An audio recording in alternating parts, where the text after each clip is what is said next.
Bonjour, Pascal Nampon, chef du service stratégie et prospective pour les chambres d'agriculture des Hauts-de-France.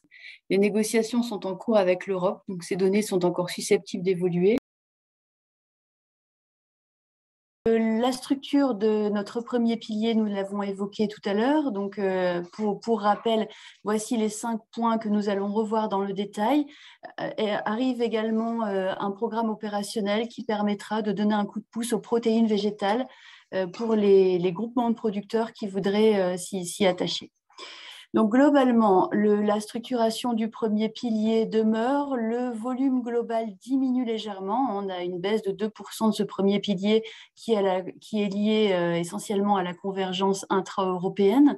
Un transfert qui se poursuit du montant du premier pilier vers le second et qui est fixé à 7,5% pour l'année 2023, ce qui fait qu'on a un glissement petit à petit des aides de ce premier pilier vers le second.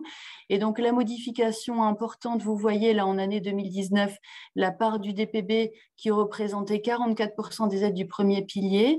Par contre, le paiement vert représentait 30%. Du fait que l'éco-régime ne représente que 25%, on a un résiduel légèrement augmenté sur le DPB, ce qui fait que vous aurez une légère augmentation de la valeur faciale de ce DPB qui va compenser quelque peu l'effet convergence pour les exploitations des Hauts-de-France qui ont globalement des DPB un peu plus élevés que la moyenne nationale.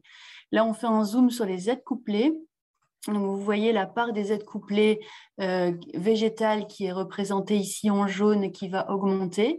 Cette enveloppe des aides couplées est fermée, on ne peut pas l'augmenter, ça fait partie des règles de l'OMC. Donc si la part pour les protéines végétales augmente, la part pour les protéines animales diminue. Et donc là, vous voyez que les aides aux animaux diminuent sur cette part bleue. Et on voit apparaître également ici l'aide couplée au maraîchage qui n'existait pas dans notre PAC actuel.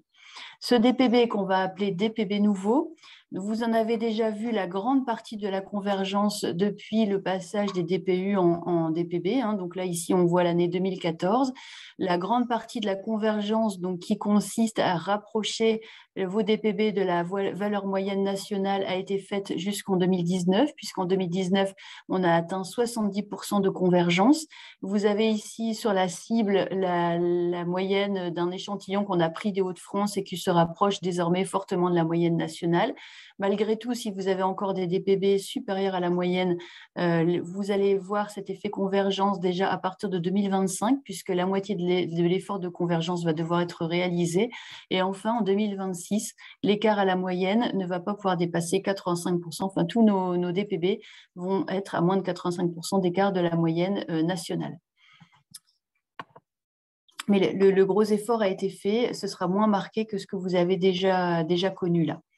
Qui pourra bénéficier de ces aides de la PAC? Pour pouvoir bénéficier des aides de la PAC, il faut être agriculteur actif. Ça paraît simple en 10 ans, mais en fait, ça a fait l'objet de beaucoup de débats, notamment par rapport à l'âge de départ en retraite obligatoire.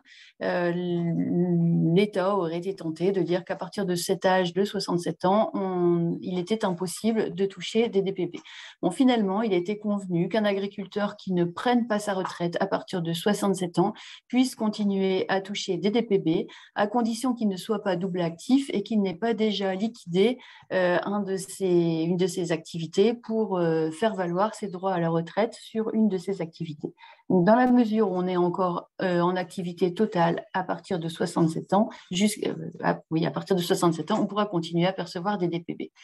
Et donc également, le fait de cotiser à une assurance professionnelle fait partie des critères de l'agriculteur actif. Cet agriculteur actif a le droit d'activer des DPB sur ses surfaces admissibles, a le droit d'accès à la réserve et a le droit de transférer des DPB à d'autres agriculteurs actifs, sachant que la taxation des transferts sans terre est désormais supprimée. Vous aurez la possibilité de transférer des DPB sans qu'ils ne soient taxés, y compris s'ils ne sont pas liés à des hectares. Pour les agriculteurs retraités, donc ils ne pourront plus activer de DPB, ils pourront, tant qu'ils ne les perdent pas, donc dans un délai de moins de 2 ans, transférer ces DPB à un agriculteur actif. Pour les jeunes agriculteurs, le paiement à l'hectare qui était jusqu'alors le cas va passer à un paiement forfaitaire de l'ordre de 3 800 € par an par JA, sachant que, mis à part pour les GAEC qui bénéficient d'une transparence, il ne peut y avoir qu'un seul JA par exploitation qui perçoivent cette aide. J'aurais dû préciser que tous les montants que nous vous présentons sont des montants maximum. Le plan stratégique national a été écrit de sorte à optimiser les enveloppes dont la France bénéficie vis-à-vis de l'Europe. Donc, l'État a affiché des montants maximum. Ils peuvent être revus à la baisse si on a plus de personnes, plus de JA qui demandent ou plus d'hectares qui activent les aides que l'on va vous présenter.